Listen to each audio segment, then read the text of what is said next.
In today's video, I'm going to show you how to cancel your Suno AI music subscription quickly and without the usual frustration. Whether you're trying to avoid another charge, you're no longer using the pro features, or you simply want to switch back to the free plan for now, this simple step-by-step guide will walk you through everything you need to know, so you don't get stuck or confused. First, open your web browser and go to the official Suno AI website. Then log into your account as usual.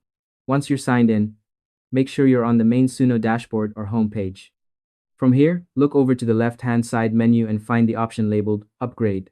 Yes, this sounds a bit backwards, but make sure to click it anyway and follow along carefully so you don't miss anything important. Next, after clicking Upgrade, you'll be taken to the subscription page where your current plan details are shown. Near the top of this page, look for an option that says Manage Subscription or something similar.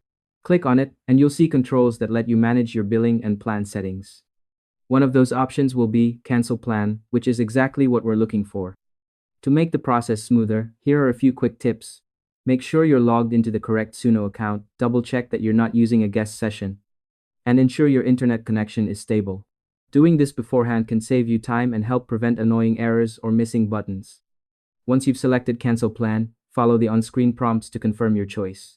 After that, your account should switch back to the free plan, and you'll no longer be billed going forward. It's also a good idea to refresh the page or revisit your subscription section to confirm the cancellation went through successfully. This extra step helps give you peace of mind and avoid surprises later. And that's all there is to it. By following these simple steps, you'll be able to cancel your Suno AI subscription easily and efficiently without any headaches. Thanks for watching, and I hope you found this tutorial helpful. If this helped you out, feel free to share it with someone else who might be struggling with the same thing. Why not make their day a little easier?